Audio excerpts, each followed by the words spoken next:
안 될 거야, 안 될 거야, 안 될 거야. 그렇게 하면은 안 될 수밖에 없고요. 후회도 한 적이 있는데요. 근데 안 좋은 생각이 있는데요. 굉장히 불안해요. 곧 그 불편함이 기회가 될 것이라고 생각합니다. 요즘에 사업하시는 분들이 되게 많잖아요. 네, 젊으신 분들이 사업으로 성공하시는 분들이 되게 많고요. 맞아요. 대표님 주변에서 느껴지시나요? 그런 젊은 사업가들이 많다는 게? 네, 진짜 주변에 사업가 분들도 많고 20, 30대 분들도 진짜 성공해서 지금 열심히 하고 있는 분들도 많이 봤습니다. 대표님도 이제 디벨롭이라는 사업을 하고 계시고 중개법인 대표로서 또 사업을 하고 계신데 처음에 어떻게 사업 아이템을 잡아야 되는지 많이 궁금해하실 것 같은데 어떻게 생각하세요? 사업 아이템을 구성하는 방법은 뭐 크게 한 4가지로 정리해 볼 수 있을 것 같은데요. 네, 첫 번째는 고객의 불편함에서 문제를 찾자입니다. 즉, 문제 해결형 접근 방법인데요.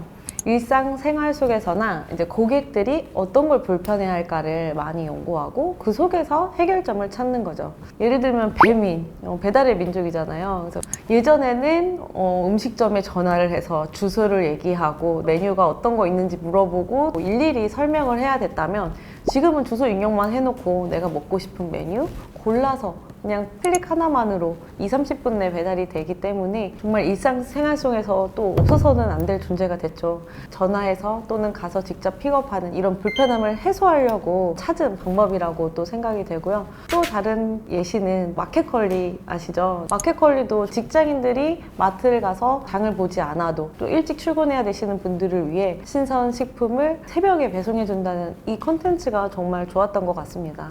그래서 핵심은 어디에서 불편함이 있는가를 먼저 찾으시고 곧 그 불편함이 기회가 될 것이라고 생각합니다. 또 두 번째는 변화하는 시장에서 기회를 포착하라입니다. 여기서 가장 중요한 것은 트렌드 분석인데요. 정말 트렌드가 예전보다 더 빠르게 바뀌고 있는 것 같아요. 그 바뀌어가는 트렌드 속에서 미래의 발전 가능성이 있는 그 트렌드를 찾아야 된다고 생각을 하는데요. 그래서 저희 같은 경우에도 이 건물이 2, 3년 전에 저희가 많이 했던 그런 이제 외벽을 썼더라면 지금은 또 조금씩 다르게 하고 있는데요. 이게 머물러서는 안 되고 계속 이렇게 변화하는 세상 속에서 방법을 계속 찾아야 되는 것 같습니다.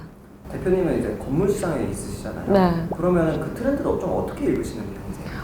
이제 저희 같은 경우에는 수요자들과 계속적으로 대화를 하고 있고 사람들이 찾는 것이 또 변화하기 때문에 사람들한테 계속 얘기를 해보고 이제 듣고 하고 있죠. 고객님들이 오시면 대표님이 들어보고 이런 걸 원하는구나, 트렌드가 변화하고 있구나 느끼시는 거예요? 트렌드를 먼저 주도를 하시는 거예요? 고객님들이 먼저 얘기해서 그 트렌드를 반영하는 것보다는 이 시장을 보고 이런 것들이 거래가 되고 있구나, 이런 것들이 빨리 나가는구나를 먼저 파악하고서 그거를 바로 반영시키죠. 세 번째는 차별화로 시장을 잡아라 인데요. 꼭 새로운 것을 찾지 않아도 돼요. 기존 제품에서 조금씩은 다른 것들과 차별화를 시키는 거예요. 청소기를 예를 들어보자면요. 지금은 뭐 무선 청소기가 당연하잖아요. 몇 년 전까지만 해도 다이슨이 처음 나왔을 때 정말 이거는 새로운 혁신 제품 같았거든요. 보통 무선 청소기라고 하면은 뭐 흡입력도 없고 충전식이고 불편하고 해서 보통 유선 제품을 많이 썼었는데 다이슨이 나옴으로써 이제 다른 제품 삼성과 LG에서도 정말 이 흡입력 있는 제품들이 많이 나오기도 했죠. 그래서 결국에는 다르게 어떻게 만들 것이냐가 핵심인 것 같습니다. 그래서 저희도 임대 시장을 비교해서 봤을 때 그 임차를 구하려고 하는 그 대표님들은 이 시장에 나온 그 본인이 구하는 금액대의 물건들을 다 보고 결정을 하신단 말이에요. 같은 금액대에 10개의 물건이 나왔다 생각했을 때 이 9개가 비슷하고 이 1개가 정말 독특하다 느껴지시고 정말 이게 돈을 지불해도 아깝지 않다 이렇게 느껴지시면 이게 계약이 되는 거거든요. 저희도 어떻게 차별화를 줄지를 계속 연구하고 있습니다. 그리고 네 번째는 해외 성공 모델을 현지화하라입니다. 창조는 어렵지만 모방은 쉽다고 제가 예전에도 한번 말씀을 드렸는데요. 대표적으로 이 쿠팡이 미국의 아마존 기업을 벤치마킹해서 국내에 도입하면서 자리 잡게 되었죠. 이 해외에 있는 정보들, 잘 나가는 기업들을 우리나라의 방식으로 또 우리나라에 맞게 이렇게 현지화하는 것도 아주 좋은 전략인 것 같습니다. 사업을 하면서 가장 중요한 부분이 또 마케팅이잖아요. 그쵸. 그럼 대표님은 어떤 식으로 좀 마케팅을 처음에 시작하셨는지 좋겠는데. 저는 처음에 마케팅 비용에 돈을 아끼지 않았어요. 정말 수많은 부동산들이 있고 내가 처음에 이제 시작을 하는데 나를 알려야겠다가 먼저였거든요. 15년 전 시절에는 광각 카메라가 많지 않았거든요. 캐논이나 이런 좋은 카메라를 샀었어야 됐어요. 저는 그런 비용을 지불하더라도 이 실사진, 뭐 사무실이나 이런 집들을 넓게 예쁘게 사진을 찍어서 인터넷에 올려서 광고를 하는 방법을 했어요. 근데 그 결과 인터넷에서 검색을 했을 때 우리 회사 이름이 계속 노출되기 때문에 우리 회사 이름을 많은 고객님들이 알고 있었죠. 그게 저의 첫 번째 마케팅의 시작이었습니다. 그때 당시에 캐논 카메라가 얼마 정도였어요? 그때 당시에 돈 100만 원 했던 것 같아요. 예, 근데 그거를 여러 대 사서 저도 가지고 있었고 우리 직원들도 필요했었기 때문에 그 여러 대를 처음에 사기에는 조금 돈이 아까울 수도 있었겠지만 그런 거에 아끼지 않았어요.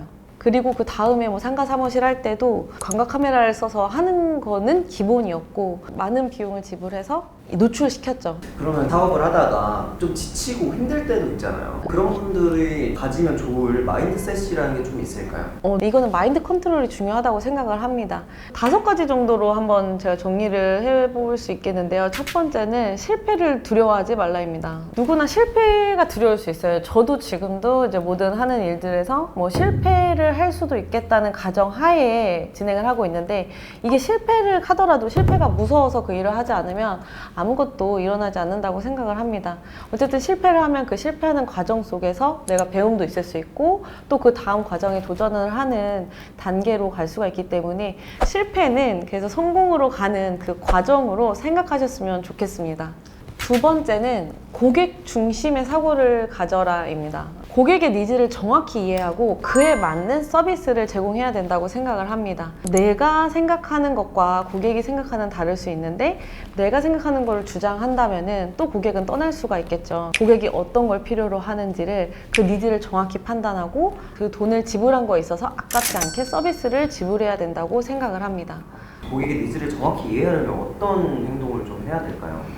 많이 들어야겠죠. 그리고 고객의 소리 이런 것들 백화점 가시면 많이 이제 보셨을 거예요. 또는 뭐 제품 하나를 사더라도 가끔 문자도 오고 불편한 점은 없으셨는지 또 많이 물어보는데 그런 것들을 활용을 해서 고객의 소리를 들을 수가 있고 그래서 고객이 원하는 것이 곧 수익으로 이루어진다고 생각을 합니다. 그리고 세 번째는 끊임없이 배우고 성장하라입니다. 그냥 조용하고 아무 일도 일어나지 않고 이 머무르는 거에 있어서 되게 안 좋은 생각이 있는데요. 굉장히 불안해요. 그렇게 가만히 있는 것이 불안하고 계속 뭔가를 도전하고 또는 뭔가를 새로운 걸 찾고 이런 게 지금 되게 15년간 사업을 하면서 익숙해져 있는 것 같은데요.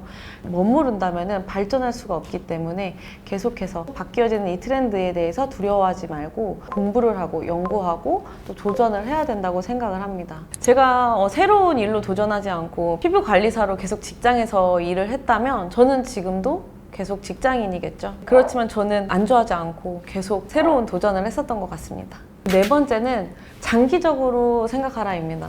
내가 이거 단기적으로 성공해야지 하면은 좀 탈이 날 수가 있더라고요. 그래서 너무 급하게 조급하게 생각하지 말고 조금은 긍정적으로 또는 장기적으로 계획을 세우면서 장기적인 계획 안에서 단계별로 조금씩의 그 계획을 클리어해 나간다면은 그것에 대한 성취감 그리고 그 다음 도전에 대한 두려움이 없으실 거예요. 너무나 단기적인 거는 조급함으로 다가올 수 있기 때문에 좀 장기적으로 계획을 하셨으면 좋겠습니다. 또 너무 장기적인 거는 가다가 지칠 수가 있잖아요. 그래서 그거를 또 세부적으로 계획을 해서 내가 당장 이룰 수 있는 거, 목표들을 잡고 하나씩 클리어해 나간다면은 성공하실 수 있다고 생각을 합니다.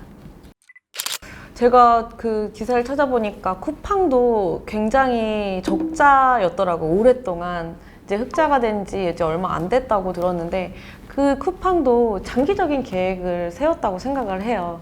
지금 당장은 적자를 보고 있지만 장기적으로는 이제 흑자가 될 것이다. 이렇게 장기적인 목표를 가지고 이제 하지 않았나 생각을 합니다.